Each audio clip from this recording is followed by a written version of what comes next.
Please like our videos, share them with your friends, and lastly, subscribe to our channel. Enrique Herrera was an esteemed 24-year tip-of-the-spear U.S. Air Force combat controller that culminated his career at the 24th Special Tactics Squadron at Fort Bragg, North Carolina. The 24th STS solves our nation's hardest problems, anytime and anywhere in the world, and usually under the gravest of conditions. As a member of the Joint Special Operations Enterprise, he deployed in support of countless operations to Eastern Europe, the Middle East, and Northern and Eastern Africa. He's conducted hundreds of combat operations at the highest levels of the military.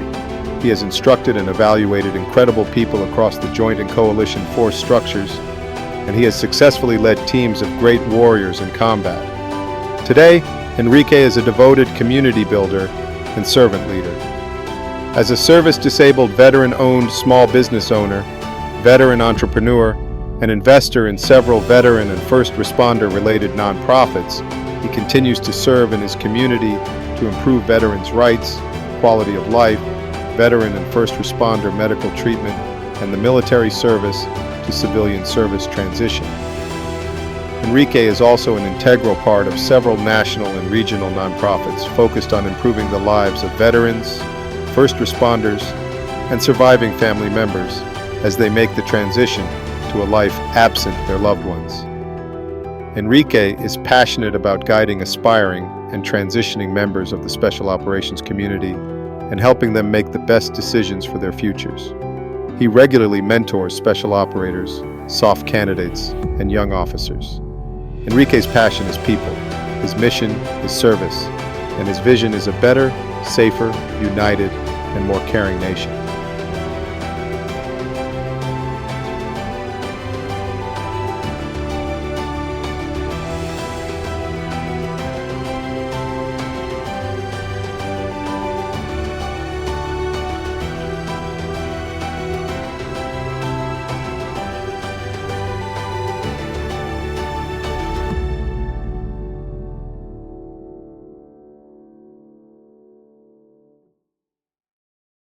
All right, hey, welcome. Welcome to Silencio Coffee Talk, our Silencio Coffee Company podcast. And today we have a very special guest. Before we introduce him, I'm going to introduce myself, Fred Fusco, the co-host, and my other co-host and partner, Mike Cursina. Mike, how you doing today, buddy? Good, man. I'm doing really well. Had some good dialogue with Ricky earlier. I think it's going to be a good show, man. Yeah, Rick's a very cool dude, as we're about to find out. Without further ado, Enrique, how you doing, brother? Tell us how your day is going. Man, I will tell you, Fred, the day is going it's going very well. It's a beautiful, beautiful Sunday afternoon or Sunday here in North Carolina. Temperatures were a bit on the brisk side, but man, just absolutely gorgeous. And God definitely made this day. It was a good day. Yeah, it's a good day for sure, man. Well, thank you for coming on, man. I'm super excited to have you on here, and I can't wait for everybody to hear your story and talk about, some of your experiences and kind of, the past, the present, and the future. So, yeah, super stoked to be here, brother. Thank you. Yeah. So let's just start with, we kind of in the video kind of talked a little bit about your life story a little bit. I mean, very abbreviated version. Can you tell me, because I know you really well, so I'm going to kind of play this like I don't. Okay. Tell me a little bit about the early days of Rick Herrera and a kid growing up down in Texas. Tell me a little bit about that and how that kind of went for you. Well, I did grow up in the great state of Texas, and to this day, I'm still a native Texan man. But I feel blessed to be adopted by the wonderful state of North Carolina. But I grew up in Brownsville, Texas. Born in Brownsville. We moved out of Brownsville when I was about 3 years old. Man, before I could remember anything. I remember moving to Corpus Christi, and I remember the beaches and just the beautiful summers. Like it was awesome. And then we made our way to Houston, Texas, where I called Houston home for. Good gosh, about 15 years. I started kindergarten there in League City, Texas. And it was just a great place. It was a really great place to grow up at the time. There were about 30,000 people in that town. And it was a place where you can make friends easily. And I did. I had a lot of, wonderful friends there. Still to this day, I talk to them, and man, it was the kind of place that, man, you grew up, and you literally, as you were growing up, you had a lot of, wonderful mentors and people doing great things in the town. And man, I'd be out on my bike with my buddies till, man, the sun went down, and it was time to come home. So being a young adventurous kid. But we talked earlier about what was growing up like, and I will tell you, man, I was a latchkey kid, probably much like you guys were. Like, parents were both working, doing their deal, so the latch and key literally were up to me. It was up to me to kind of figure out what I was doing. Not saying that my mother didn't do a good job, and my father didn't do a good job keeping tabs, but they had their thing going. They were raising two young men. So fortunate in the fact that I grew up in a really great place, and I will tell you, to this day, when I go back, it baffles me how in the town where I grew up, they didn't add any more infrastructure to anything, but man, the population has doubled and gone beyond double. So it's pretty crazy. But that's what our world is today. We are 8 billion people, and man, space is running out. But I will say, growing up, I will say it was challenging. At times, it was challenging. I've said to people before, to have a life growing up where, man, a bread sandwich or a ketchup sandwich, or for a treat, a piece of bread with sugar on it, that was kind of how we grew up. We didn't come from money. We didn't have a lot of money, but we always had clothes on our back. We always had food in our bellies, and if we ever needed anything, my parents were sure to make it happen. And it was challenging, but it created the person that I am today. And as we all say, every parent that I know says, I want my child to have a better life than I had. Well, if we go down that line of thinking, then, man, we're just going to raise a world of just wonderful, wonderful kids, because it's always going to improve for them. And I can tell you that my wife Susan and I have done an incredible job boasting there, bragging there with our son Noah. Yeah. So that's up in Texas. Yeah, you guys did a great job. Noah's a fine young man, and he has a huge, bright future ahead of him for sure. Good job. Oh yeah, brother. Tell me a little bit about so life after school, right? High school. What was your plans, I guess, from there? So I'll say very different from how parents raise their kids today. I really didn't have any plans. My parents didn't push college. They didn't push anything, right? It was life was life. Life was up to me. And that's one of those, different things that, Susan and I as parents, like, we pushed goals, we pushed milestones, we pushed objectives on our son. But none of that was pushed on us. So really it was up to me. And I will tell you, after high school, and I graduated at 17, after high school, I went to work, around the town. I went to work in the different chemical plants around Texas. I worked in Texas City and in Deer Park, and I started pipe fitting, and I started hanging steel. When I decided to leave that career, and that was part of a trade, and there's nothing wrong with trades. But for me, as an 18, 19, 20-year-old young man, working next to a 60-year-old man in, the blistering heat of Houston with the 100% humidity. So 110 degrees and 100% humidity, it was miserable. And then in the winter times, 18 degrees, hanging steel, it was like, oh, there's got to be something different, something better. I'm seeing these guys next to me, and I'm like, I don't want to do this for 50 years. I don't want to do it for 60 years. I want to do something different. I want to have fun. There's something definitely better out there for me. So I will tell you, the recruiters came early. The Marine recruiters were hanging out at the high school, and they were cool. They were awesome, and man, to this day, they are the best recruiters on the damn planet because of how much, at least the perception is, they care a lot. They know your name. They care about you, and they'll ask about your family. They'll stop over at your house and talk with your parents because they need you in. They want you in. But man, I had the the Marine recruiters over at the house. I nearly went into the Navy the summer I graduated. I just don't know what life would have looked like. And, everything happens for a reason. Everything happens for a reason, and everything happens when it's supposed to happen. So I didn't go into the Marine Corps. I didn't go into the Navy. When I made the decision that I wanted to stop working chemical plants in the environment around Houston, I was like, okay, I'm going to go look at the Army, and I'm going to go look at the Air Force. And I will tell you, Air Force recruiters they're still not the best. To this day, I'm putting a lot of young men into the military, mentoring them through the process, and in some instances, talking with recruiters today. They are not the best. They do all right. They could do better. Everybody should strive to be a Marine recruiter. And Fred, you know this. You were a recruiter yourself.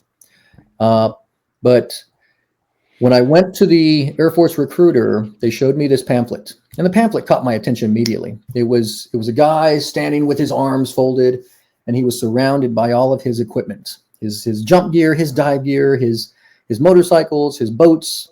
And I was like, "Oh, what is that? That looks awesome. Oh, that's pararescue and combat control." It's like, "Oh, tell me more."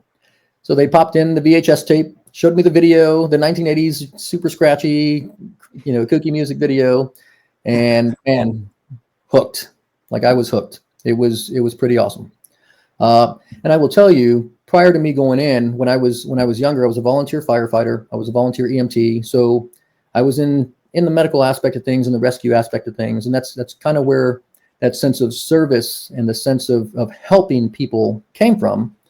And I was like, oh, pararescue sounds awesome. So, man, the recruiter was like, hey, yeah, pararescue's cool, but for your contract, we're gonna guarantee you combat control. But when you get there, just tell them you want to change, and everything will be awesome. It'll be cool, just like the recruiters do. And I get there, and guess what? Oh, combat controller, congratulations. Yeah. Can I switch over? Because I did this stuff in the civilian sector. Nope, you're where you're at. Okay, well, so be it. So, man, that started my combat control career. And, man, it was a very tough road getting there, a very arduous 2.5-year road to get there. And I will tell you, again, everything happens for a reason. You're where you're supposed to be. And that has afforded me some incredible opportunities, and I wouldn't change anything for the world. Wow. It's funny because I have my notes here that I'm kind of looking at, some questions I jotted down, and one of them, why the Air Force? Oh. So you answered that. So yeah, you hit that one. Okay. That's pretty funny. That's an interesting story. The recruiting, those recruiting stories, those are like my bread and butter. I love hearing those because everyone's is a little different. And eventually people figure it out. They may have gotten swindled or things didn't go the way they thought it would, right? Let me ask you real quick. Was it the recruiter or was it your MEPS counselor? That went up to MEPS. Oh, it was a recruiter. Oh, it was a recruiter. Okay. They told me I could change over. Yeah. Okay. All right. Yeah. My MEPS counselor was a guy that got me, but that's a story for another time. So you wanted to be a PJ. I don't remember much of MEPS at all. Yeah. You wanted to be a PJ, but they put you in the combat control career field. Well, I thought it fit. Being a volunteer EMT, being a volunteer firefighter. I had the certifications from Texas A&M for hazardous materials. I'd done high angle rescue. I'd done all the things that that aligned, but it's okay. It wasn't for me. It wasn't supposed to be. What's very cool about the Air Force, and I remember this when I was a recruiter, because we didn't have an initial entry special operation other than Rangers. You could get a Ranger contract, but like SF, Special Forces, Green Berets, you couldn't do that. You had to be in first. That's one great thing the Air Force offers compared to the other branches is you can come in as a kid right out of high school and try out and, eventually make it and become a special operations person. So that's pretty cool. Which buys you a little bit of extra hate when you go to dive school or bought you because they have the X-ray program now, and now the SEALs have their own rate. But as a 20-year-old going to all these different schools where the SF guys were 5-6 years older, the SEALs were just a little bit older. There was a little bit of hate there. Like, you young punk, and we were young and dumb, and we had no idea, how how incredible an opportunity we were presented with. Yeah, I remember going through the 18 Delta course. This is before the PJs went through their portion for medical training at Kirtland. So they were in my SOCM course, the first half of my course. And I'm like, look at these friggin' young kids, these 18-year-old kids with like free fall, dive qualified. I'm like, oh, this is some bullshit. Like, but looking back at it now, it's a funny story. But yeah, I understand the jealousy. It's definitely there. And I know, looking back at some of the pictures, I know we literally looked like kids that just got off the freaking school bus. Oh, yeah. Like yeah, for sure. It was silly. Cool. So, tell us a bit about your, you can be brief. You don't have to like go through every detail about the pipeline and becoming a combat controller, and then like your first assignment, and kind of tell us a little bit about that, the backstory. Well, let's start with this. Let's start with what a combat controller is, because man, there are people in the Air Force that have zero idea of what a combat controller is. So a controller is part of. Today, they're talking about switching the name, and I think it's already done, but Special Warfare. So United States Air Force Special Warfare. It used to be Special Tactics, and before that, it was either Combat Control Team or Pararescuemen. And there was a switch a few years ago that took combat weathermen and transitioned them to Special Reconnaissance soldiers or members. And then the Tactical Air Control Party are now a part of the whole Special Warfare program. So it's 4 different career fields that make up what we call special warfare today. So combat control is and they are the air traffic controllers, the surveyors, the liaisons, the conduit between everything air and everything ground. They are there to be the subject matter experts for the CG or the commanding general or the ground forces commander, really any asset that they're working with. And the great thing about combat control, and it's switching today on how we operate and function. Things have shifted, but back in the day, it was onesies and twosies. You would literally go out as a singleton or with a teammate, with a swim buddy, and you would get fragged to an organization, a unit, a task force, and you did your job. And you would likely, depending on the task force you were with or the mission, you'd probably have a PJ with you as well, and you guys would bring together that Air Force component. And I will tell you, and this is true today, it still rings true, like combat controllers are force multipliers, man. It takes the United States Air Force to put together a CRG team, a contingency readiness group team of about 6 people to do the same thing that a single combat controller can do. So no slam on anybody, but man, there's a lot of money invested in combat controllers for a reason. The bread and butter of everything that we do is the air traffic control component. Of course, there's a soldiering, shoot, move, communicate, right? Everybody in the military needs to know how to shoot, move, and communicate, or communicate, move, and then shoot, as one of my teammates would put it. But that's the baseline. That's the baseline. And I'm going to hit this real quick. I tell every one of the young guys that's going through combat control school that I have an opportunity to go in and mentor, man, your baseline is the Ranger Handbook. Like, study the Ranger Handbook for basic maneuvers, basic formations, basic symbology. Like, understand that, and your soldiering will be good. And then you can go focus on your things, your specialty skills, or your baseline skills. But so a combat controller is the liaison between everything air and everything ground. Like, it's a job with a lot of weight, a lot of gravity. But man, you can affect so many things. So many things. The opportunities that I've had as a controller, man, just incredible. Absolutely incredible. Yeah, I've always. Oh, were you going to say something? I was going to say I've always been amazed by you guys, like watching you with us and all the just controlling all those assets, because now it's not like the old days. Like, now you have not just close air support, CASEVAC or medevac evacuation. You also have ISR platforms, probably 2 or 3, possibly more than that at a time that you're controlling, sensor plans, and like all that stuff going on at once, man. It's mind-boggling. And there's one of you guys. Yeah. There's one of us with one brain keeping it all together. I will tell you, my wife Susan teaches at combat control school. She actually teaches air traffic control, and to go in there, and they've actually shortened the school a little bit. So, when I went through, it was 4 months of tower and radar and non-radar. They've whittled it down today to where it is tower, your ground, flight data, and tower controlling. So I'm losing the word for the actual controller, but they've taken it and they've shortened it to 2 months, and it is a 5-inch fire hose coming at you, man. And that's the biggest fire hose on a fire engine. But all that to say, it is a massive, massive, massive amount of information and knowledge and data coming at you that you have to become expert in 2 months. Like it's damn insane. So, but it is the bread and butter. There was also a period where joint terminal attack control was a key component of everything that we did. Fred, when you and I were working together, I mean, that was the primary purpose of me being, with your team. The air traffic control component, the survey component, the airdrops, the HLZs, all that was, during the war, that was the bonus. But the big component of it was the joint terminal attack control. So putting warheads on foreheads, bringing bombs to bear, and arranging the meeting between the bad guys and their god. Via AC 130. Those were my favorite to watch, to be witness to. Yeah, cool. So after your combat control pipeline, which is how long did you say?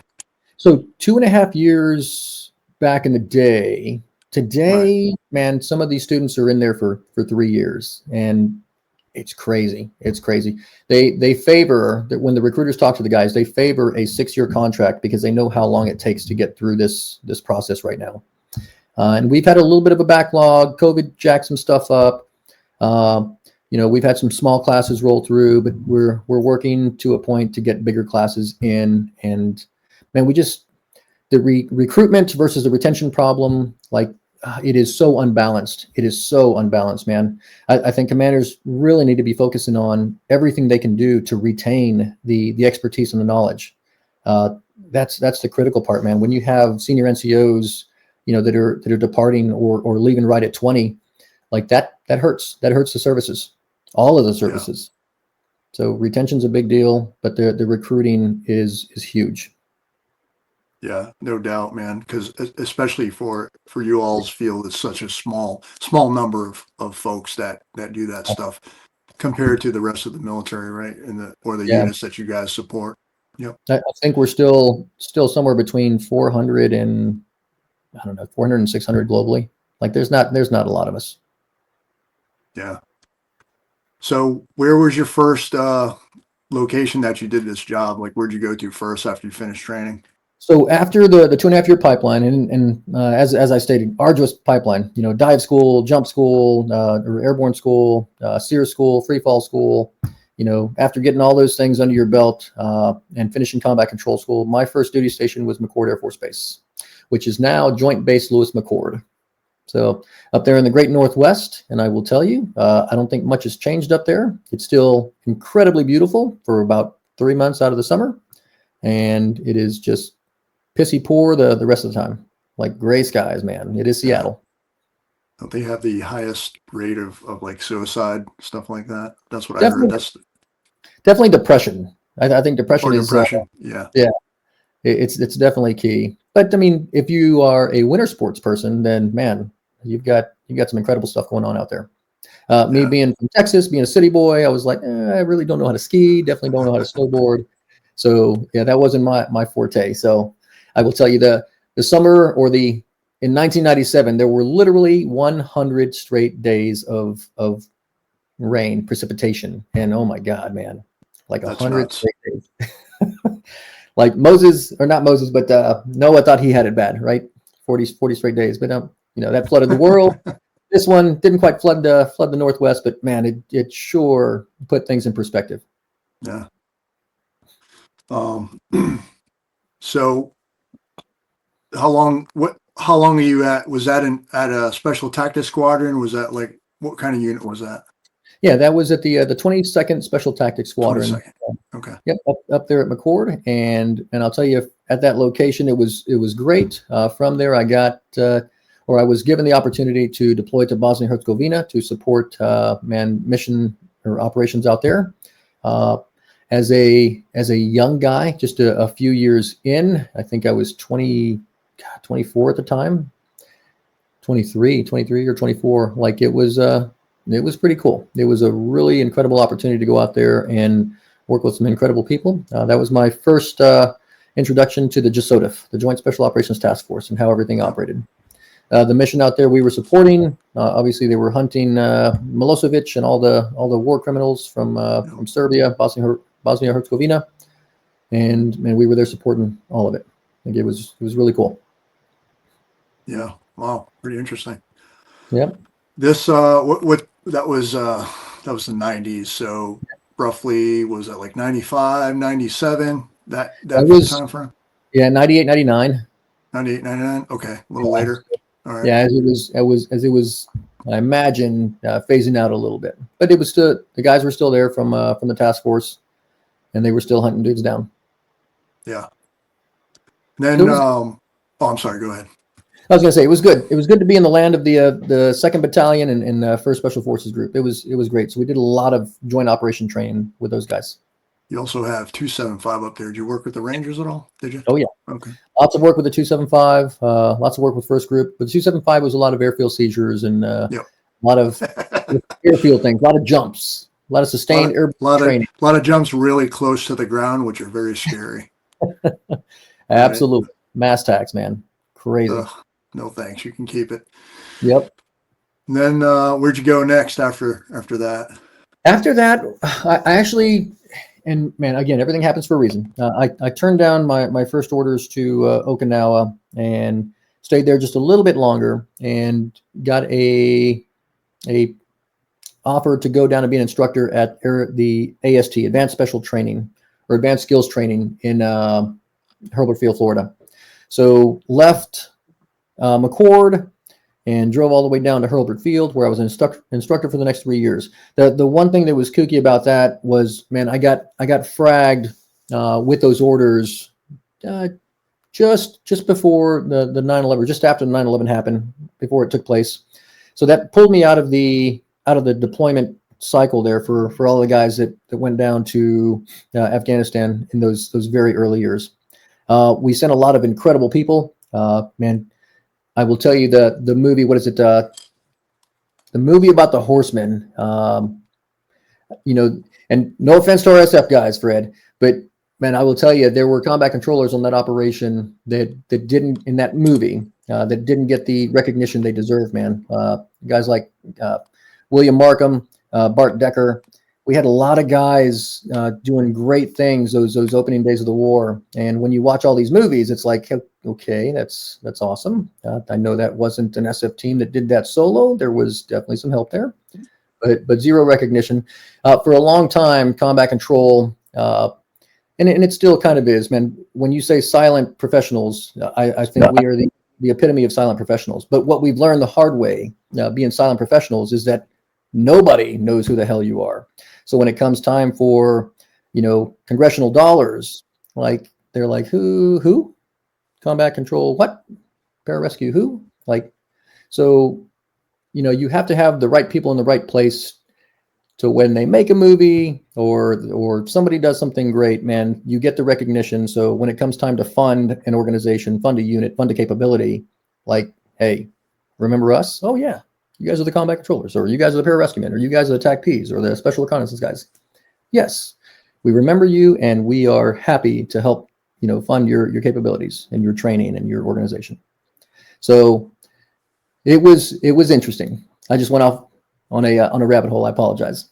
No, that's all right, man. We all know that political, political nuances there with OCOM in general, especially amongst the different tiers and the different types of units. I saw it both in SF and, at the unit later on. Yep. But that's part of it, right? It's part of our huge government. And I think that's always the way it's going to be. Although maybe not with Doge running the way they're running lately. We'll see what happens. We will see. So this is my opportunity to shout out to to the Air Force. And there's some incredible leaders in both the Army and the Navy that understand what we bring to bear, what we bring to the fight. And man, they absolutely give us our props. But it's the bigger mechanisms, the mechanisms outside of our control. So this is my opportunity to say, hey, I will say there is an organization in the Air Force that has been on every combat operation, every single one this nation has ever had. And I was a part of that organization for 15 years. It was absolutely incredible. And I will tell you that the men that go there, the people that volunteer to be there, the men, the women, the leaders, like it is an organization that is vetted, every single person, both physically and psychologically. And it's an incredible place, very, very similar to the organization that Fred was at prior to retirement. But that's my plug for that awesome unit.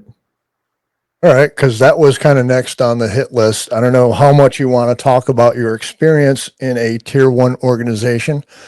Thankfully, for me anyways, that's where we met, and it was pretty much at the same time. It's kind of a funny story, right, how we met. Oh, yeah. But got to your place at the same time I got to my place, and we were both, new guys going through the initial training together, and then eventually operations later on, where we deployed together and worked kind of side by side, really. And Absolutely. We had some great times, have a lot of great memories, right? So I'll leave the ball in your court. If you want to kind of talk a little bit about that. If you don't, I completely understand. So I will say what I can say about it. I'll try to stay as unclassed as possible. I will say the unit is called the 724th Special Tactics Group. Under that, there is a 24th Special Tactics Squadron and a few others.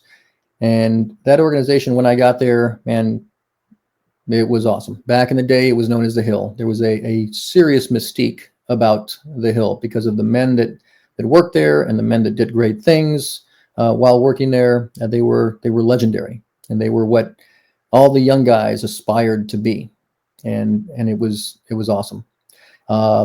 Since those early days when we were having organizational meetings and everybody was there and you knew everybody, it's grown a little bit. It's grown significantly, and it's grown to the point where, man, you don't know everybody, and you could be there for several years and you run across somebody, you introduce yourself, and turns out they've been there for 4 years. Oh, well, that's really interesting.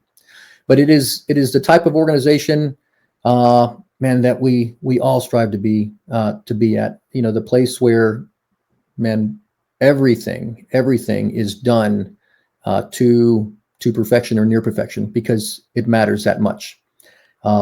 Absolutely incredible people, incredible leadership, incredible support. Man, from top to bottom, man, that is the organization you want to be at, regardless of what you have going on. If you're a young guy in the Air Force and you handle radios or you drive vehicles or, man, you cook or you do whatever, or you're a combat controller or a PJ, like that is the place you want to be, because it is that important an organization. And I will tell you, it's a little bit different today in the fact that they don't let guys, homestead with different organizations, regardless of, when I worked with the Navy, I know five rotations in a row, they by name requested me, and it was awesome. It was great. So I got to build a lot of rapport with that organization. They don't do that anymore. They don't do that, and it's more of a challenge on the guys. So it requires the guys to be a little bit more flexible. Everything's Operation Gumby all the time in the military, but with this especially. So great place, great organization, great people, great mission. And Fred, you're absolutely right. When we met, it was when we were both taking, I was taking Noah and you were taking Freddie to kindergarten, and we met there at Sandhills Farm Life, and man, it was a great meeting for a relationship that is strong to this day. And I will tell you, brother, as always, if you ever need anything, I am always here. Always. Thank you. Appreciate that, bro. Same holds true here. Oh, I know it does. Well, cool, man. That's a pretty, you did 15 years in that bill. Wow. That's amazing, man. That's so awesome. I'm envious. I wish I just didn't have it in me. I mean, I remember, man, you were like you were either coming or going. Yeah. Whether you were with us or whether you were with the other guys, like you were always gone. So I can't imagine being that busy for that amount of time. And you're still married to the same woman. Well, let me say this, that, man, I will tell you, being gone 270 to 300 days a year, it's fucking tough. But for us, you're with your brothers, right? And why do we do anything? It's not because of the money. It's not for any kind of glory. It's not for any kind of celebrity. It's not for anything other than the person to your left and to your right. You know that they're going to be out there, and you want to be with them. You bring a skill to bear that, man. Could they do it without you? Probably. Could they figure it out? Probably. Could they do it more efficiently? Could they do it more lethally? Could they do it, more expeditiously with you? Absolutely. So, that's what the brotherhood is, man. It's the person to your left and to your right, and you just don't want to let them down. So it was tough. It was tough. 300 days a year being gone was tough. But I will tell you, not as tough as it was for, those people we left home, our spouses and our children. That took the bigger burden, for your spouse and your kids to not see you for that long. I mean, that's tough. I don't know how. My hat's off to the Army, the guys and gals that do the 1 year deployment that gets extended to 18 months. Like, my God, like it's insane. That's insane. So even though I was gone a lot, I felt fortunate because it wasn't all in one stint. It was TDYs here, TDYs there, an alert here, a deployment there. So, there was family time in the middle. But, man, I will tell you, I know Susan did a great job raising Noah. It took a long time. It took several deployments for me to understand when I come home, man, I'm just a visitor. Yes, I'm dad, I'm husband, but, man, when I come through that door, they've had a new norm. And me coming in and thinking I'm going to be the disciplinarian or questioning anything, it's like, no, you shut up, do what you're going to do. We have a norm. You're not going to come in here and disrupt. Okay, I got it. Cool. Roger that, boss. Yeah. It's because that transition when you come back, I remember it distinctly. And I remember feeling, I think most of our fights were about that various topic of disciplining the kids and her doing it for a certain way for so long or not doing it. And then me coming home and thinking I can do it. And then, oh yeah, we had some doozies, but we worked through it. Kids got bigger and everything out. It sorted itself out. We figured it out. I will tell you, man, like, it worked out, man. Your kids are freaking incredible. It worked out. Everything worked out. Yeah. I think we had ourselves on the back on that. We put great humans on this planet that are contributing to the greatness of this nation. So it's good. We did good. Let me ask you, I'm going to ask a couple more things. I'm going to turn it over to Mike, give him a chance to talk. I'm curious about, because for me, that transition, when you did 24 years total, right? Air Force time. Yes. Thank you for doing that, man. Thank you for your service. That's pretty amazing. It would have been less if it weren't as fun as it was, man. I'll tell you. Yeah. For sure.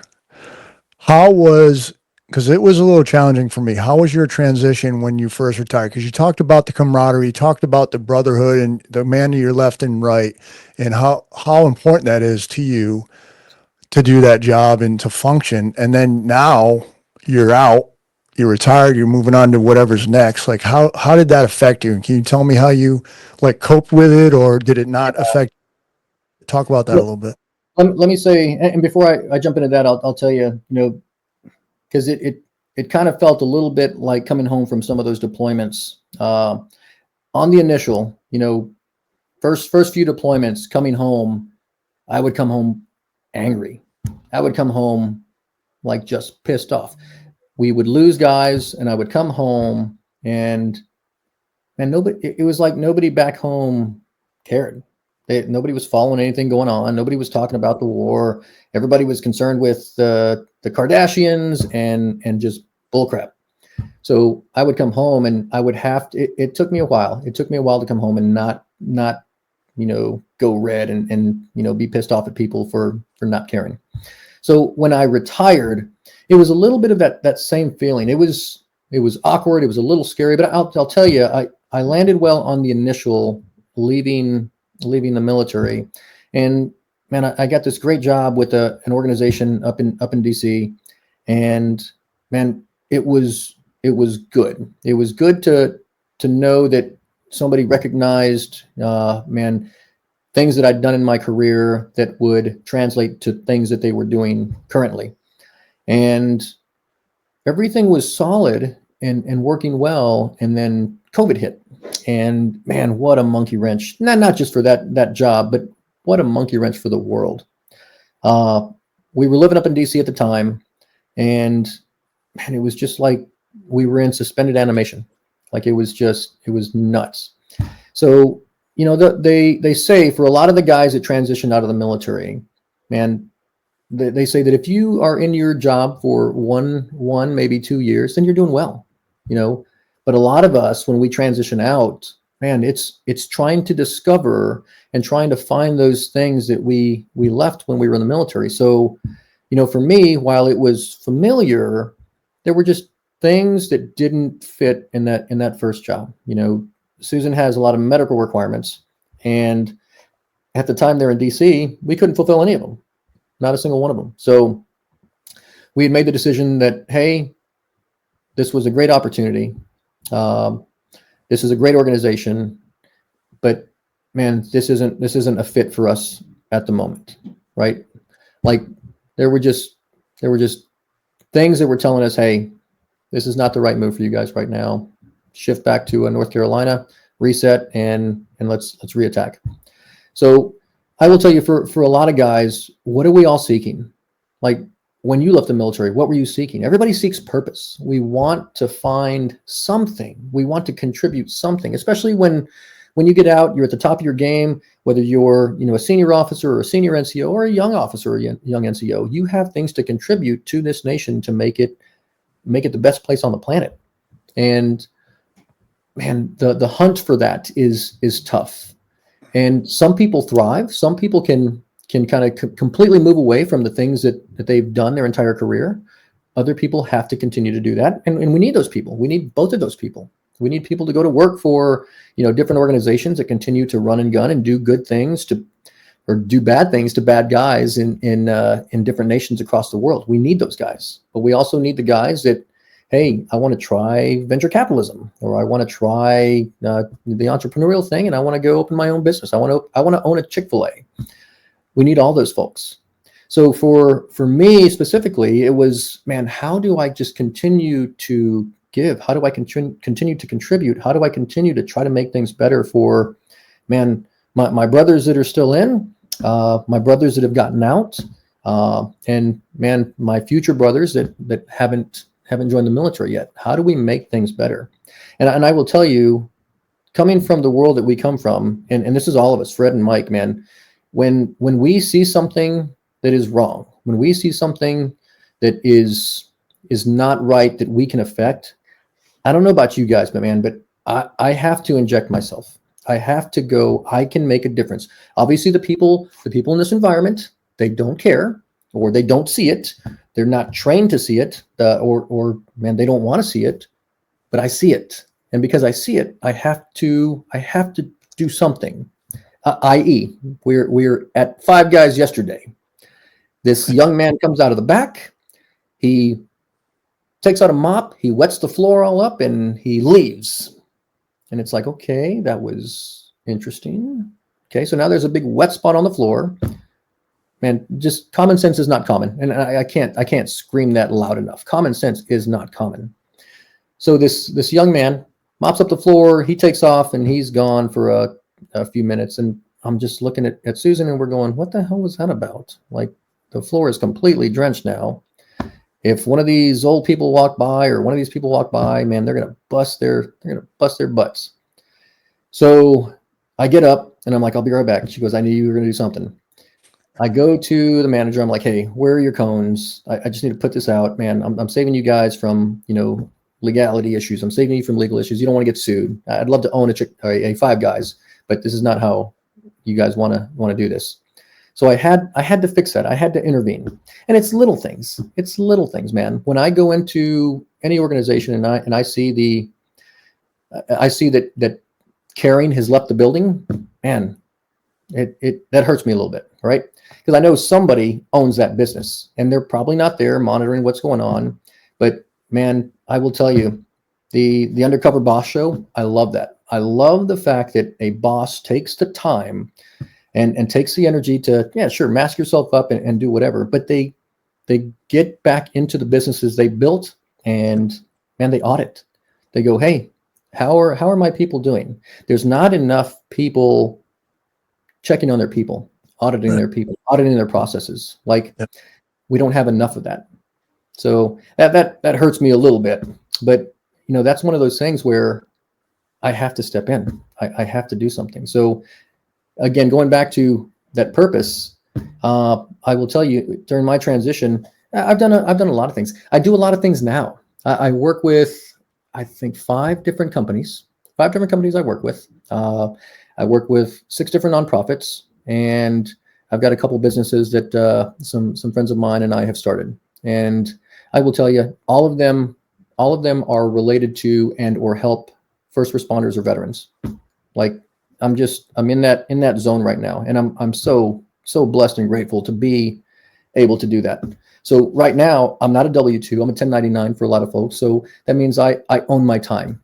So if I needed to go help Fred move a couch from Miami to Rhode Island, okay, let's do it, buddy. I got it. As long as I have a computer or a phone, I can talk to some folks. Hey, I've got time and I can do what I want to do. If you want to take a cross-country trip, Mike, and go visit the Black Hills of the Dakotas and see Mount Rushmore, sure, let's go do it. We'll stop at my buddy's house on the way. Like, I own my time, and I absolutely love that. So it's all about the purpose, man. Yeah, I agree, man. Those are great points. And I can personally attest to you with your extra, we'll call it just extra, eating at Taco Bell with you back when I used to eat Taco Bell. And I've literally seen you get up and I don't remember Or the manager. go talk to the manager and like do stuff for them. Like, I don't remember what, you know what I'm talking about. I don't remember what you were like helping the employees doing, like you were working at Taco Bell. I'm like, do we get a discount or how does this work? It's literally mentoring the manager or really teaching people how to lead. Because, oh man, yeah, that was frustrating. It doesn't take 45 minutes to get your food, and the restaurant shouldn't look like absolute garbage. Like, man, we could go out in the parking lot and eat, and it's cleaner than it is in here. So it's the little things. I want a world where people care again. And I will tell you, I don't want to bring politics into this thing, man, but I will tell you, I think we're at a place today where that's going to come back. That is going to come back. And I am so grateful that people are going to give a bleep again. You call it the gas factor. We could do a podcast alone on that subject, personal accountability and responsibility, or I don't give a fuck. That's the mentality nowadays, excuse my language. And hopefully good leadership fixes that, right? But we don't have good leadership at those places that you're talking about. Yeah. But I'm going to give it up here to Mike for a little bit, let him join the conversation, and I'm going to grab a charger real quick before my phone dies. Yeah, man. Thanks, Fred. Appreciate it. Ricky, man, I want to ask you about your childhood going back, because I think it is a good framework for the conversation we're going to have regarding military service. But you say a lot, things happen for a reason. And I want to know, I don't think like you're a fatalist. However, are you a person of faith?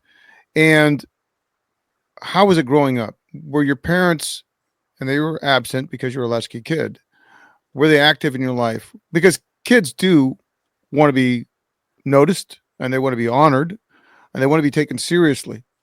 And like I got into gangs. I mean, I know a lot of people do get into a lot of hot water. They get into trouble, do things they don't want to do. And also I know, like, when my brother was a Marine, I can count 5 guys. We were freshmen when my brother was a senior. When he went in the Marine Corps, it was me and Arturo and Ricardo and Robert Trevino. So all these guys went in the Marine Corps. And I think probably I would have made a different decision. So my question to you is, are you a person of faith, and where did that come from? Was it childhood or the military? And then how did that make you into who you are as far as your human development?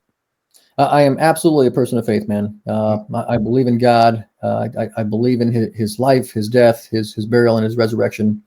And man, it came from, as hypocritical as it was, and it's crazy, man. Like, we are all on this planet to do what God intends us to do. I'll talk about my father for a moment. He was a good man. He was not the best father. He was definitely not the best role model. Definitely wasn't the best mentor. He could quote scripture like nobody's business. Like, he knew the Bible inside out, backward and forward, but he struggled. I think if he would have been around in Jesus's time, Jesus would have loved him, because he was a man that struggled. He struggled with addiction, and man, it was always alcohol, it was drugs, and it was insane. But he could quote the Bible like nobody's business. And that was tough, right? It was tough. And when you talk about faith, to see somebody that in essence is living a life that is do as I say, not as I do. He lived that life. Do as I say, not as I do. But it takes me back to that commercial as well, right? The egg frying in the pan. This is your brain. This is your brain on drugs. Or it was the father that walks in, and he's got these drugs, and he's pissed off at his kid, and where did you get these? Who taught you how to do this? And the kid goes, I learned it by watching you. Right. So, and I will tell you, growing up with a father that was doing all the wrong things, I definitely did not learn it by watching him. I learned the person who I did not want to be by watching him. Right. The abuse, the addiction, all the things that men in the 70s and 80s were. It was crazy. And I don't know if you guys experienced that, man, but I will tell you, the things that I watched the man that I love do to my mother and to my brother and I, man, just it was torturous. It was not anything that man today that you would do to your kids. And I'm not talking spanking, because I think today that's probably what's wrong with a lot of kids. They don't. If we had spanking today for some of these knuckleheads, like, they'd straighten right up. I'm not talking just spanking. He was just living a do as I say, not as I do kind of life. And that was tough, when it came to faith, because it's like, well, God, like, what have you created here? You've created a man that knows your word inside and out, but that doesn't follow any of it, doesn't listen to any of it. Like, how is this a disciple? How is this a disciple of yours? So that was tough.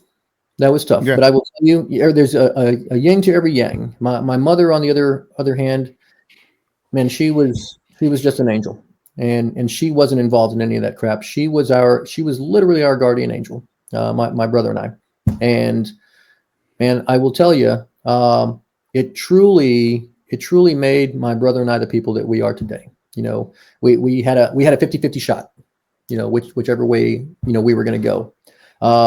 I thankfully, and I don't know why, I don't know what in my psyche when I was watching all this behavior, kind of took me to a place where I knew and I understood, hey, that's not who I want to be. Whereas my brother, like, he didn't want to be that person either, but he dealt with it in a different way. And you talked about, you were in the gangs earlier. Well, that's where he ended up. That's where he found his solace. I found my solace in firefighters, in people helping their community, people that showed up every Thursday to their meetings, that, got together and, man, would go help people in their time of need, be it a car accident or a car fire or a house fire. Like, we were there to help, where my brother and his friends, his little buddies, were just drinking and boozing and being knuckleheads and doing their knucklehead thing.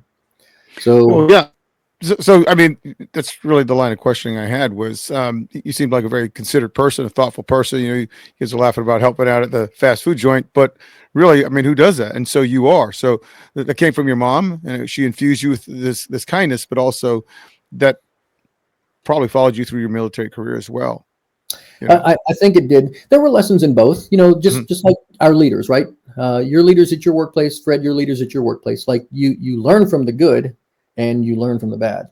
You learn, hey, I do not like his leadership style. The guy has the personality of a soap dish. He can't talk to people. He's not motivating or mentoring anybody. Like, okay, don't be like that guy. That's what my relationship with my parents was like. My mother was good cop all day long. My dad was bad cop all day long. So I learned things from both of them, and it definitely helped me out in my military career. I think what my father taught me was empathy. Mm-hmm. He really the life that he lived taught me empathy and taught me that, you know, even though people are going through really hard times, and again, those are the people that Jesus loves. Jesus loves people that are broken and that are down. And that was my dad all day long. So, man, there was a lot of empathy I learned from my father, and from my mother, man, capabilities all over the place. She worked 3 jobs. She was absolutely incredible. There was never a time or never an event that I didn't have what I needed because of how hard she worked. Now, do you have any questions for you? Can you recollect and explain to me a life-changing event? It could have been a divorce, it could have been a death in the family, and a mentor. So, and I think there's some type of Venn diagram there. There's some interrelation. But was there anyone that you can recall that was a mentor that really truly influenced you, whether you were 20 or 30, sometime late in your career? Yeah. So I will say life-changing event was probably the first time that I experienced, man, I will say death. Well, there were really 2 of them. Man, the first time I was a firefighter, I was an 18-year-old firefighter, and there was a fire at one of our fellow firefighters' homes. And man, I will tell you, going into that house fire, using all the training that I had learned, I was actually the firefighter that found his young niece. I didn't understand it at the time. I didn't know how that would affect me.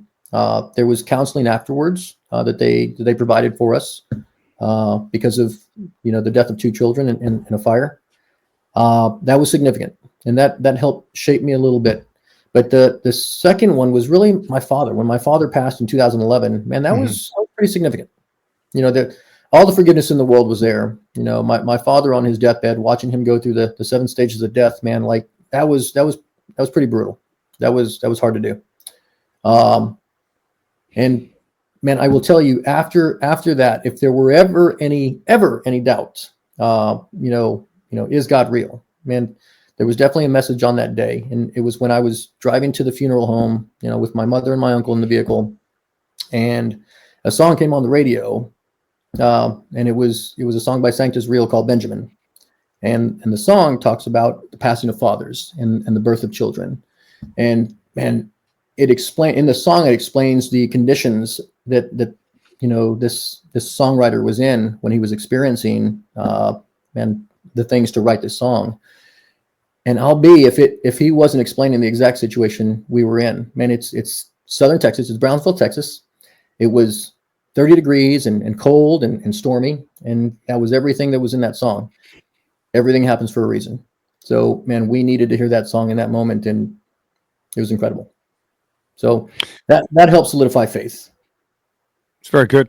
Now, let me ask you about where you are politically or philosophically. I mean, I know a lot of GWAT vets, the transition, you know, you get out and then you're trying to figure out what makes sense and what doesn't make sense, where you want to go, where you want to work. Yeah. And some people, they're left in an empty home. Some people have their kids.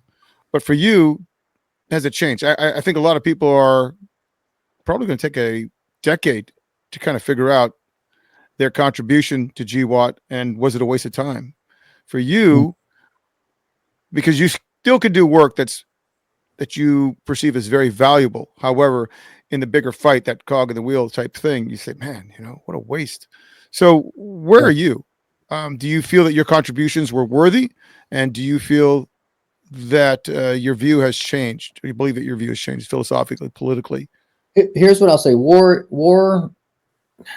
and I'm going to use some colorful language, man. War is nasty. It's fucking nasty. It's not intended to be, anything glorious. It's not intended to be anything sexy. War is fucking just nasty. So what we've seen, the way we've fought wars, the way we've been accustomed, or we've grown accustomed to fighting wars in America is very clean, very surgical. But what we saw in Ukraine and Russia, like, that's war. That's war with the capabilities that they have. We have the ability to be surgical and conduct surgical strikes, and that's fine. We hold ourselves to a much, much higher standard. But going back to it, man, like, if we were to ever fight any of these other nations, man, it's not going to be fair. Like, it's war. So God forbid we ever do find ourselves in another one with a near peer, like, fighting dudes in caves and fighting dudes in a third world country where, they don't have night vision. Well, they have night vision now, but fighting dudes in a third world country where, we own the advantage, like, it's shooting fish in a barrel ish. We have the capability. We own the air, we own the land, we own the night. Like, it's different. I will tell you where I stand politically. I don't want to make this a political thing, but man, I stand on the right. I stand on the right of right. Meaning, like, I want common sense to rule what my elected leaders do. I want common sense to be a factor in the decisions they make. Not making a decision because it's status quo, not making a decision because it's going to benefit them financially or politically or via power. I want it to make common sense for the people. So, man, war, it's fucking nasty. And I will tell you, everything that my teammates and I did during war, we did because we were asked to do it. We did because it was something that we had unilaterally decided, hey, we're going to do this. Okay. Man, when you take a look at things, when you look at at warfare, man, there came a point, I think, in the war that we were fighting where we pretty much wiped out all the really bad dudes. Like, we were incredibly efficient at what we did, and we did it well. We did the intel component well. We did the execution component well. We planned incredibly well. We always owned the advantage. And I'm grateful for that. It's different than the conventional forces operate, and it's different than the white soft side of special operations operate. It's different. But every time that we went out, we owned the advantage. And there came a point where, man, we were incredibly efficient in what we did, and I think we wiped out just about every bad guy we could find. And the really unfortunate part, I don't lose sleep over it, but the really unfortunate part is that when we wipe out a bad guy, somebody's got to take a spot. So, hey, there's a job opening. Anybody want this thing? It got to a point where, man, our targets were they were still bad guys doing bad things, whether it was setting IEDs or financing a terrorist cell. But they got younger and younger and younger, and it was like, okay, well, got it. This is getting lame. And then it turned into a policing action as we started getting our hands tied, and it was call outs instead of going in and conducting actual raids on their facilities, which put us in more danger, right? It's the same thing going on with ICE right now. If you have knuckleheads, sending out intel on what ICE is doing, and it's giving the guys a lead time to plan, like, it's putting them in a really bad situation. So that's what the call outs were for us. It didn't give us the advantage, didn't allow us to own the advantage. I'm on a tangent here. I'm sorry, guys. It's fine, but let's direct it towards maybe long term. And I know a lot of people who can't get away from the work they did, and they want to try to do some good in the world, and they are some type of advisor, or they're working, for an agency. But you looked at it, right, which we had 2 decades of war in the Middle East. And then after that, you have the rise of our peer adversaries, which is Russia and China. And my question to you is, are you involved in any way, which is the development of Space Force as an advisor? I mean, you were talking about it earlier before we even started the show. But what's your take on some of the challenges for AFSOC? What are your thoughts on the soft needs, the community of human, commandos that go in there? It's going to be more technology driven than maybe human. What are your thoughts on any of that?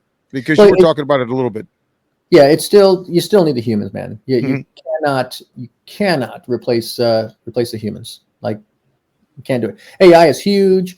Unmanned systems, or a.k.a. drones, are huge. And I was just down at the Special Air Warfare Symposium in Hurlburt Field, and it was an incredible collection of all of the AFSOC leadership, and it was solid. And it was an entire week of talking about current and future capabilities.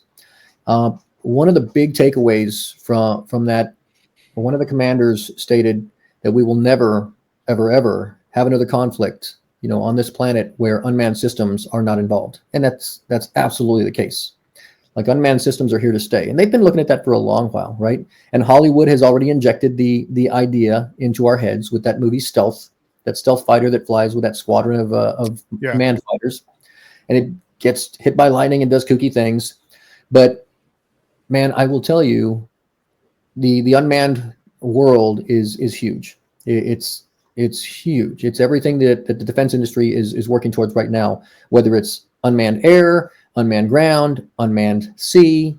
Like, they're doing unmanned because they can do things faster, more efficiently than humans can, right? And when they inject AI into it, okay, it's getting a little bit better.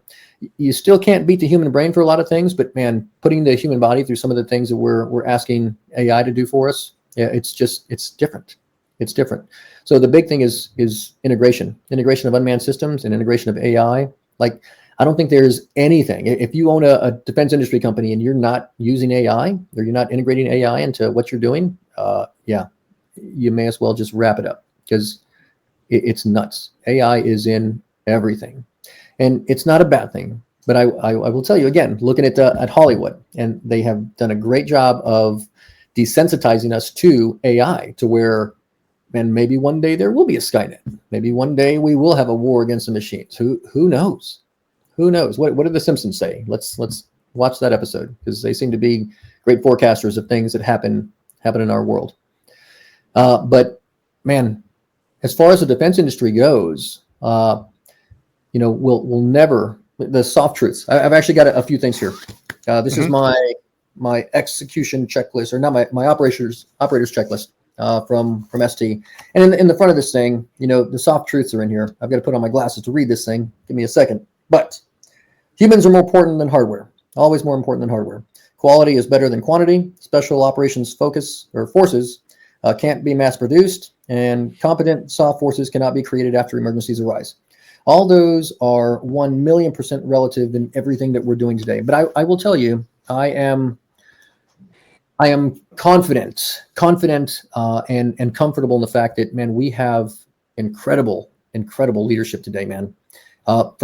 From our commander-in-chief to our SecDef to our chairman of the Joint Chiefs. We'll see who the actual Joint Chiefs are going to be.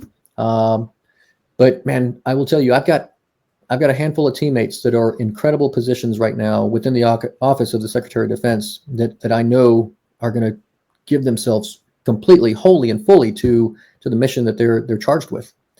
So if it's a 40-hour week that they owe, cool. If it's a 140-hour week that they owe, cool. Like, they're going to be down to do whatever needs to be done to get us to a place where we are 100% ready to deal with anything. And then when we deal, man, we are going to be the most lethal fighting force on this freaking planet. Like, it's going to be incredible. So I'm confident that we have all the right people in the right places right now. I think you're correct, man. When we look at that fusion, that looking at the synergies between soft and cyber and space, et cetera, it's very interesting with what's going on. I mean, there are some super smart people out there who are very aware of this, but I just wanted to get your take on it, which I know you are, involved in some way. But what did you think about is there any AFSOC movie you've seen, or a movie from Hollywood where you have AFSOC players, like the Jake Gyllenhaal movie, right? Yep. Where he was. What did you think of that one? Well, I saw that and I thought it was a great movie. But here's the one I'm looking forward to. So, man, I'm making a forecast right now. Okay. So there's going to be a movie coming out, and they're going through the wickets with Hollywood right now to find the right producer, director, and the right lead actor, and I think female lead. But there's a movie coming out about John Chapman and his actions on Tucker Gar. That's going to be a great movie. So while there've been a lot of good ones, there've been a lot of great movies that have come out. I'm looking forward to that one. Yeah, they've been talking about that for about the last 5 years, and actually Jake Gyllenhaal was attached to that. So you're probably very, very aware of that. That's going to be a very cool story. If they could do it and do it well and not make it like a who's the guy who does all the Transformer movies, Michael Bay. Get away from that. The action, awesome. Yes, thank you. But let's get something that's a little more dramatic and less Hollywood, less more human. So that would be very cool. So Fred, do you got any? Go ahead. I'm sorry, Rick. I was going to say really quickly, everybody always says the book is always better than the movie. Man, if you guys are readers out there, if you're audiobook folks, man, take a look at Alone at Dawn. Like it's a really great movie by a great friend of mine, and Dan Schilling, and he wrote that in unison with Lori Longfritz. But incredible book, and man, it tells a story. Or go to YouTube and watch the video short of his actions on the mountain. And I will tell you, man, like there's a little bit of stuff static going on right now, but man, I will tell you, like we're all cut from the same cloth. We're all the same kind of people that, man, when we see somebody that needs help, we're all gonna step up and help. Armchair quarterbacking, something that took place, years and years and years ago. Like we need to stop the static, and we need to, and just we're teammates. We're all teammates, and that's all I'm gonna say on that. We're all teammates. Let's talk about. I did want to talk about Zelensky and Trump and where we think things are going to go in the next 5 or 10 years. But that'll be a complex conversation. So I'll move on from that one. And let's hit it real quick. Let's hit it real quick. Go ahead. That was interesting. That was incredibly interesting. And I will tell you, there were dynamics at play there that, man, I don't know. Zelensky was not briefed well when he rolled in there, and it was quite different than rolling in and talking with the former administration. But all that is a lesson in. I think the language barrier definitely played a part in that. I don't know, even though Zelensky was an actor or comedian, man, I don't know that anybody ever briefed him on nonverbals. I think his nonverbals played a big role in how that went down as well. And all I can say is, man, I hate everything that's taken place in Ukraine. The killing of women and children, the bombing of hospitals and schools, like not cool. Very different from how the Palestinians are using hospitals and schools in Gaza. Like that's not how the Ukrainians were using theirs. But man, I think that was a big mistake on his part. That whoever his handlers were did not prepare him well for that meeting at all. And that's what I'll say on that. Yeah, no worries. We look at a lot of these drones are coming in and killing these guys in, Ukraine, the Russians, and everybody is injured in some way. But let's talk about, your own family. I mean, I do ask a lot of vets this. I mean, would you have your child enlist? I mean, given the fact that we've had feckless leaders like Joe Biden and how there was no control. And people said, look, I'm going to separate, man. I'm 15 years in. I'm not going to do 20. Can't. Yeah. But would you with your own child? I mean, is that something that you would encourage? Yeah, I think every young person needs to serve in some way. Now, conscription is not a bad thing, because what we have right now is an entire population of young people that just have no idea of what anything is, what anything costs, how anything operates, what freedom actually looks like and costs. Like, man, I would love to take a group of these young people that were very vocal, all these Antifa folks, all these Black Lives Matter folks, like, let's take them all for a moment. Let's put them on a bird. Let's get them over to a third world country and just let them enjoy life there for a moment. And don't get me started on sexual preference, because there are certain countries where, man, all those countries we've been talking about, if you, man, they toss people off roofs. They have no mercy. They have zero mercy. Zero. So man, I'd love to just have them experience real life, like real life for a moment. Right. Right. So, I mean, it seems to me that there is a crisis of confidence today in young people. I mean, not just boys, but girls. I mean, young men, and they're trying to figure out their place in society. So, are you involved in that way? I know you're doing something, and I don't know what it was. But aren't you working with some type of group in mentoring young men, or being vocal about what you did in your career?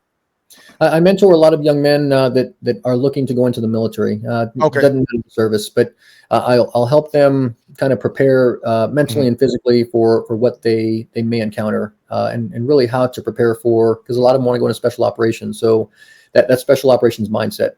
A lot of the young people that I'm working with, man, sometimes it's the first time they've ever been asked to run or been asked to do a pull up, and man, it's still, the instructor comes out of me sometimes when, you know, I'm with these young people and we're on a run and somebody stops running. Well, why are you not running? What's going on? Why can't you do 2 pull-ups? Like, and I have to take a breath and remember, everybody starts somewhere. Everybody starts somewhere, and as long as there's progress being made, then hey, I can work with you. But it's man, leadership. It's accountability, it's responsibility, it's understanding roles and responsibilities. It's you know, what to read. It's how to think. You know, the military decision-making process. It's also how to read people, how to read people's nonverbals. I will tell you, you asked me about a book earlier. The book that, besides the Ranger Handbook that I asked all these young men to read, the other book that I asked them to read is Never Split the Difference by Chris Voss. It is an incredible book on negotiations and really understanding people and getting to the root of people and helping them make the right decisions. I'm going to go ahead. I said pseudo based on the decision you want them to make. A little bit of social engineering in there. All right, very cool. So I'm going to ask you one more question and kick it over to Fred. But my last question to you is, did you ever have a crisis of faith or a crisis of confidence? You know, it seems like you enlisted, you knew what you wanted to do, and you carried it out, and you became what you wanted to become. Did you ever have a doubt and say, I am not going to make this. I am going to fail this pipeline? Well, I actually did fail at pipeline. So okay. There's a special component of the unit that I was at for a long time, where they go out and they do a completely different operation, completely different mission, and they find themselves in you know, just different situations. And I don't know if you can tell, we've not met yet, but if you were to meet me, you'd say, yeah, Rick he's a bit of an extrovert, and I am. I enjoy people. I enjoy learning about people and meeting people, and you know, I enjoy helping people. So the training that I was doing to go into the job that I was being asked to do, it didn't jive. It didn't meld with my personality. With you know, I could do it. I could be an actor and you know, get things done, but it just ultimately wasn't the right position for me. So, you know, I went through this almost year-long course. It was a 10-month training course, and at the end of it, literally on the last mission, they were like, "And Rick, you're going to be going to another organization now." Yeah, okay. It hurt a little bit. It hurt. You know, it was the first time that I'd ever failed anything, and man, it was a humbling experience. But I will tell you, I'm going to go back to what I said in the beginning. Everything happens for a reason, and we are where we're supposed to be. By me not going to that organization, I think I saved my family a lot of stress. It may have put a little bit of stress on the organization and the guys that, you know, had to pick up a little bit of slack because I wasn't in there, and it did greater things for my family. So it gave me more time at home, and it taught me an incredible skill that to this day, you know, I am still passing on to other folks. So, man, I'm where I'm supposed to be. Good, man. I appreciate that. I appreciate you answering all the questions. Now, I've got one last question, actually, which is going to determine whether I like you or don't like you. Do you drink coffee? And So I drink coffee on occasion. And, you know, I was telling Fred when we were talking about doing this, I was like, well, my first coffee experiences, because, man, I didn't grow up with anything. I didn't grow up with a lot of money. We didn't have a coffee machine in the house. Like, it wasn't anything that we did. But I will tell you, my first experiences with coffee were going through training. and it was actually, Ranger coffee and then Ranger pudding. But taking the MRE packet, opening up the Folgers pack, dumping the pack in my mouth, and then drinking water after it to kind of stay awake during the security requirements. That was my first experience with coffee. But I will tell you, I've had coffee all over the world, man. And there's some better than others. Coffee in Bosnia-Herzegovina is very grainy, or espresso. Coffee over in Afghanistan and Iraq, it's okay. They're doing their best. But it's when you get guys that have their French presses, or my son bought a Chemex, and we were doing Chemex coffee for a little bit. So those are fun. They are. It's so simple, super simple, but quite the chore to enjoy a hot cup of coffee. Today we've got Nespressos in the house. We've got some Keurigs in the house, and I know the coffee drinkers that are here, because I can't drink coffee regularly. Yeah, I don't do caffeine. I don't do monster drinks. I don't do any of that stuff. I didn't want to have a crutch when I needed to operate. I didn't ever want to have a crash when I needed energy. So I never jumped on any of those bandwagons. I don't even dip, as crazy as that is for an operator. But I do enjoy my coffee, and I know Susan absolutely loves Silencio. But I'll tell you what I do love most about Silencio is the marketing. Absolutely incredible marketing, man. To bring Tom and Jerry back and pose them as you guys did, like absolutely incredible. Or Charlie Brown, I love it, man. I love it. I will say keep all of that up. Appreciate it. Keep it up. It's super. Yeah. Yeah, Fred and I wanted something where it was just a play on things, and we weren't taking ourselves too seriously. But if you said to me that you didn't like coffee, I'd say he's a Marxist already. We'll never talk to you ever again. We're done. That's it. But no. Thanks for answering all the questions, Rick. Appreciate it. Absolutely. Hey, there was one I missed really quickly. You asked about mentors. Mm-hmm. I will tell you, mentors are critically important. Critically important for the rearing of a young man or a young woman. You have to have your mentors, man. I've had several over the years. My first mentor was probably my buddy Charlie Fontaine in Texas, and man, he was about 5 years older than I was, and man, it was hanging out with a cool older kid that liked to take his freaking car apart in the parking lot, or man, he had this poster of like a Cessna or a 737, and man, we would pretend we were in the cockpit, and he would show me, hey, these are the buttons you would push. This is what you would say. So that kind of sparked my interest in flying.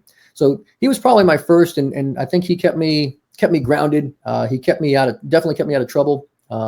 And when times were hard, he had the insight to understand when I needed help. And man, when things were going bad in our house, hey, come on over, just come and hang out. And man, it was good.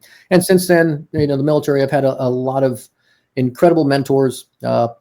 I will tell you, if you're in the military on active duty right now and you're watching this podcast, man, I cannot state how critically important the role of instructor, like that's huge, man. As an instructor, leave the drama at the house. Don't have a chip on your shoulder. These guys are in the same boat you are. They're just trying to make it. So if you see something solid in one of these young men or young women today, through the Rangers or the TACP or the Para, if you see something solid in one of the trainees, man, give them a friggin' chance. And two, if you're a supervisor, man, remember how incredibly important that role is. Like, you are shaping the future. You're shaping somebody's life. Take the time to actually know who the hell you're supervising. Ask about their families. Ask about their goals. Help them plan a path, because you're probably supervising one of the future, Chief Master Sergeants of the Air Force, or one of the future leaders. So, man, just understand how critical your roles are. Thank you for allowing me to do that. Yeah, absolutely. Thanks, man. Fred, it's all yours. Hey, can you guys hear me okay? Loud and clear, brother. Okay, good. I had to switch some audio around to my internal. I was having some technical difficulties, as you know, before we started this podcast. So, Rick, great stories, man. Great examples. I love it. I'm not going to keep you too much longer. Yeah, we're good. But I'd like to ask you, I know you mentioned some companies that you're working with and some nonprofits, especially that you're helping, like 5, I think you said, right? Can you talk a little bit about that? Like, what do you have going on these days and what are you working with? And, what are some of your goals, I guess? Absolutely. First, let me say, man, integrity first, service before self, excellence in all you do. Those are the Air Force's core values, man. If you don't know what a core value is, if you're listening to this podcast, if you're a young person, man, develop your own core values. And those are the core values that really dictate the person you are, the actions you take. Those are the Air Force's. I still adhere to them all the time. Now, the companies that I'm working with, I will tell you, I've got my own business and I'm pursuing, government contracts when and where I can, but that one has kind of sat on the shelf for a little bit because I've got so many other things going on. I'm working with 2 other companies right now. As I'll say, working with one company that's absolutely incredible out of Winston-Salem, and I will say, as medical things go, man, I don't know if I want to mention the company, because I'll just say there's a medical company out there that if anyone is dealing with burns or any kind of skin ailments, be it psoriasis, eczema, scars, shingles, like any of those things, like this is going to be a game-changing company, absolutely game-changing company. And for those folks that are ever stricken with a burn, there are, and I don't know how this happens, but there are babies that come into hospitals all the time with burns. This company is doing absolutely incredible things. And if you're treating burns the old-fashioned way with Silvadine and skin grafting, man, that is archaic medicine compared to what this is. So if you're interested, hit Fred up. Fred will contact me. He'll connect us, and we'll talk. Also, I just started another company with some friends of mine, and man, we're working with carbon nano onion chains. So I will say, be on the lookout for that. Fred, if that one, or I'll say when that one strikes gold, man, we'll do another show. Yeah, and it'll be awesome. And man, both of those ventures are, man, billion-dollar companies, man. They're waiting for that moment, waiting for their moment, but they're close. Some of the other companies that I work with, man, I have the absolute privilege of working with one of my former team leaders from the SEAL teams, John Fussell, and his company, Patriot Leadership Defense. And we get to go out and talk leadership and talk ethics to a lot of great folks in industry. And the really cool part about the ethics component of what we teach is we do it through case studies. So, there's a lot of things that happen in the military that are never known to the civilian sector. But it is what we use to really showcase the decisions and difficult decisions that are being made and what happens when you make those decisions. And a lot of them are gut-wrenching, like how did that happen? So absolutely incredible company, Patriot Leadership Defense, like really, really, really cool. Also work with another company called Special Tactics Inc. They are out of Las Vegas.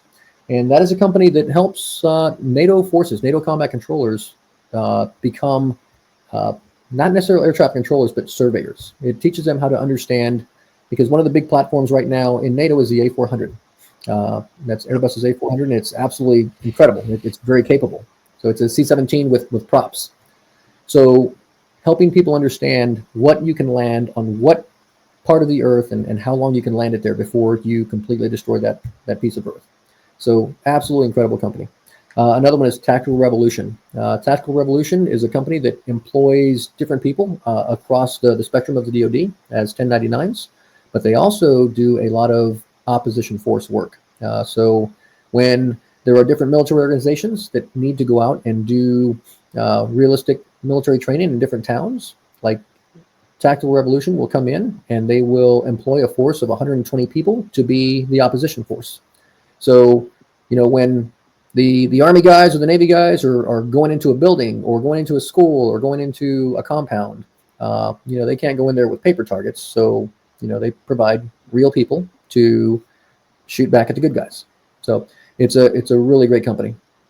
I know there's a few more out there that I'm working with, but let me hit some of the nonprofits. The first one I'll talk to you about is Veterans in Media and Entertainment. And that one is a Hollywood-based organization. And when we transitioned out of the military, there's all kinds of folks that'll come in and tell you, hey, you can work with Booz Allen, you can come to work with, name your company. You can work with any of these other companies. Well, to my knowledge, and because I didn't hear it, nobody had ever talked about, hey, if you are interested in filmmaking or producing or directing or doing the backside of films, or if you want to write, like there's an organization out there, and it's called Veterans in Media and Entertainment, VME. And VME is run by a friend of mine, and we met when the whole Afghanistan fiasco happened. And we were working diligently, working 24 hours a day for several months straight to try to get people out of Afghanistan. We're still supporting them today. And 3 years later, it's just, we're at a crossroads right now because of, ICE and the new administration, and where do we feel, or where are we at with Afghanistan? Everything is kind of getting reset for the moment, but I'm very, very curious to see what happens when our Secretary of Defense starts looking into how that withdrawal happened. The people that were involved in it, stupid decisions were made. So I'm looking forward to see who's going to be held accountable for some of that stuff, but I'm also looking forward to see what happens to the interpreters, the linguists, and the soft guys that we left there. Like, what are we going to do? Because I promise you, Afghanistan will be a place we're going to be revisiting, because we've left it untouched, untapped. So if we think that, given the Taliban, $40 million a week is not going towards, establishing some really badass terrorist training camps, we're idiots. So I think we'll be back there at some point. And I hate how we left things with the people that put their lives on the line to support the things that we were doing. I hate it. And I know there are still people being hunted right now by the Taliban. I know it. Yep. And when I say I know it, it's not a feeling I have. There is intelligence that they are still being hunted. There's something called the Afghan Digest. It's out on the, Substack. If anybody's interested in what's going on in Afghanistan, that thing gets produced I think they're doing it every week now. Let me see. One of the other organizations is Homefront K9. Homefront K9 is an organization I work with. It's how we came upon Aegis, my service dog, and it's how we've been able to give, service dogs to a lot of different veterans in need. And the premise behind that is, you don't need to resolve any issues you have with pills. Like, throw the pills away. Get rid of that crap. When you have a service dog, that service dog is your accountability. You need to be a certain way. You need to communicate a certain way. You need to act a certain way, and that dog will be in its good graces. I mean, you'll have that symbiotic relationship. So, man, we have gifted, with the help of Silent Warrior Foundation, they've helped fund a lot of stuff for us, a lot of dogs for us. Like, we've gifted like 24 dogs to veterans all over the country, and it's incredible. It feels awesome. So that's Homefront K9 project. My wife Susan and I also run the Veterans Parade here in Southern Pines. We owe the application for this year. It's an incredible parade that we put on every single year. I will tell you that the biggest hurdle for us with that is the fundraising. We put it on in town. I know all the businesses profit from it, and everybody stays around and shops, and it's really awesome. But man, we struggle every year to raise $15,000 to put that thing on. And yes, it costs $15,000 to put a parade on, because we have to pay for police, and we have to pay for porta potties, and we have to pay for all these different things in town, the insurance, and it's expensive. But we want to continue. We just need the town to help more, or we need really the people. We need the people that live and work in this town and own businesses in this town to help more. Let me see. Children of Fallen Heroes is another one. Children of Fallen Heroes, led by Ken Wasley.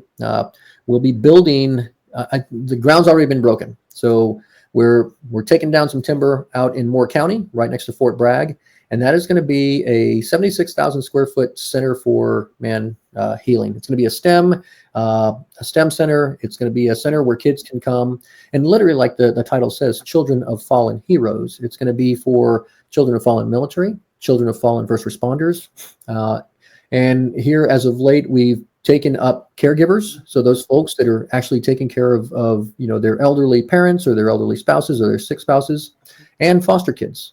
So if you're one of those folks, if you fall into any of those categories, man, you are welcome to Children of Fallen Heroes to come out. And man, it's equine therapy, it's wind tunnel therapy, it's deep sea fishing, it's anything and everything to really help give you a family, something that you can build a relationship around with other folks that are going through the same stuff that you're going through. And you all have that common denominator of man, pain and healing, really the healing. I know there's probably some others in there, but man, I will tell you, I'm blessed. I'm blessed to be able to. You're a busy guy. I am a busy guy. I had to stop going to school. Susan was she recommended I go get my MBA. I started an MBA program, and I was like, man, I can't keep up with my schoolwork and do all these different things. It just can't happen. So I think for me, the greater good is doing good. And I say that while, man, she works full time teaching air traffic control, and she's pursuing her PhD as well. So, and she's getting her brain pounded right now. Like she's got a 20-page paper due tonight. Yeah, I remember when I was visiting the other day, she had a big paper to write after you guys were hosting a double party, right? A birthday party and a going away party. Yeah, that was pretty funny. So, Children of Fallen Heroes, I'm trying to get Ken on this podcast. It's just the stars haven't aligned yet, the scheduling. So hopefully we'll be getting him on here soon to talk about it, because I think that's a great nonprofit that I definitely want to get behind. So it is a great one. So I'll make sure that you guys are connected, and we'll get them on here. That's too easy. Yeah, appreciate it. Way too easy. All right. Well, I'm going to give you this last couple minutes, man. If there's anything you'd like to plug that you haven't yet already, or anything you want to talk about, this is your chance to do so. And Michael, get the links if you have some links you want to share in the show notes and the comments below. And we'll try to get you some exposure from our side, anyways. I appreciate that, brother. Let me just say, I wrote these notes while I was at church today. So. Okay. My father-in-law went into church today, and man, it was a great day. So Christ Community Church out here in Pinehurst. Yep. It was a day of baptisms today. So great music in the beginning, man, half a dozen baptisms, and then a great song to close everything. But man, the baptisms, just what they were talking about, baptisms to get to know Jesus. When you're plunged in the water, they're to know Jesus and to commit to God. By acknowledging his life, his death, his burial, and his resurrection. Man, we have to remember that every single one of us, no matter what we're going through, man, you are loved, you are worthy, and you are enough. You're enough for God, and you're enough for your brothers. So, man, if anybody watching this is struggling, if you're struggling with, man, your finances, you're struggling with your relationship, if you're struggling with anything, and you think that, man, this world would be better off without me. This world would be better off without me. Remember, you have people that love you. You've got brothers that love you, man. Like, we are here. All you have to do is reach out, and we'll be there. We will absolutely be there. We'll fucking drive across the country, and we will be there. So, man, just understand that and ask for help. If you need help, ask for help. We lost a teammate recently, and man, nobody that knew him thought it was ever possible that he would hurt himself, but it happens. So, man, this is my opportunity to tell you, you are loved, you are worthy, and you are enough. So, man, reach out, please. And guys, man, what do we do all this for?